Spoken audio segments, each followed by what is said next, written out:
Президентские выборы в конце этого месяца, они очень важны и для того, какое будущее будет у Молдовы дальше, и для украинского будущего они очень важны. Россия сильно вмешивается. Вот видно, насколько беспокоит этот вопрос путинскую Россию.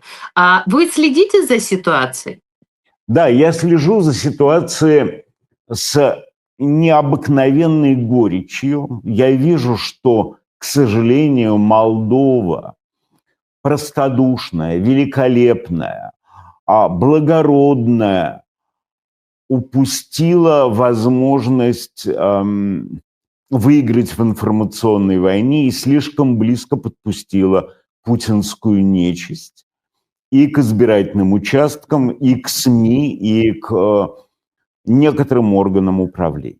И я хочу в данном случае напомнить Молдове, что Путин принесет Молдову через подосланных и купленных своих агентов, принесет Молдову в жертву без единого колебания. И из Молдовы сделают кровавую дыру по направлению к Одесской области. Больше ему эта Молдова ни для чего не нужна.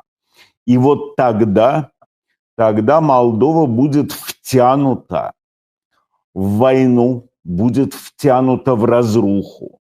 И ей гарантировано разорение, обнищание, прощание с всякими иллюзиями о свободе, праве, Европе, справедливости.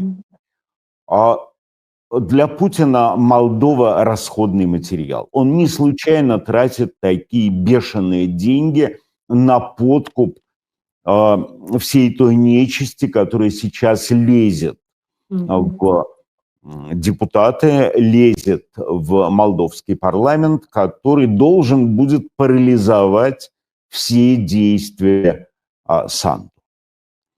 Это абсолютно очевидно. Если сейчас Молдова, вот просто откидывая всякие приличия, недомолвки и, скажем так, риторические фигуры, не отреагирует, если она не поймет, что если от депутата, кандидата, политика хоть чуть-чуть пахнет Москвой, то это значит пахнет смертью, пахнет бедой, пахнет вот этой кровавой дырой, которую Путин на месте Молдовы на пути к вожделенной Одесской области собирается прорубить. А имея покупной парламент, он это сумеет сделать, он сумеет парализовать Санду, он сумеет добиться втягивания Молдовы не только в войну, но и вот в ту орбиту разрухи, грязи, подонства, которую он такой мастер организовывать. Поэтому сейчас уже не до информационных войн. Вот как бы ваша восхитительная Санду набралась бы, мужества у нее много, но набралась бы такой вот, будем откровенны, назовем это невзоровщиной, да, и со всей прямотой объяснила бы всем, без дипломатических уверток, без экивоков, без реверансов, объяснила, чем страшны промосковские ставленники в парламенте. И нет у нее аппарата, чтобы противостоять информационному накату со стороны России. Нет у нее ни денег, ни аппарата. Опыта нет.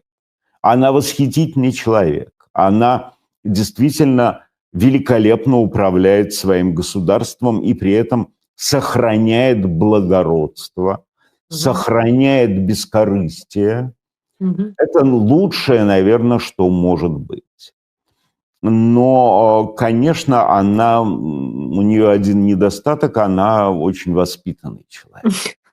Вот здесь требуется... А что ты смеешься? Здесь требуется некая муссолиниевщина, здесь требуется некая способность рвануть на себе в нужный момент мундир или тельняшку и сказать все так, как оно есть. Но если...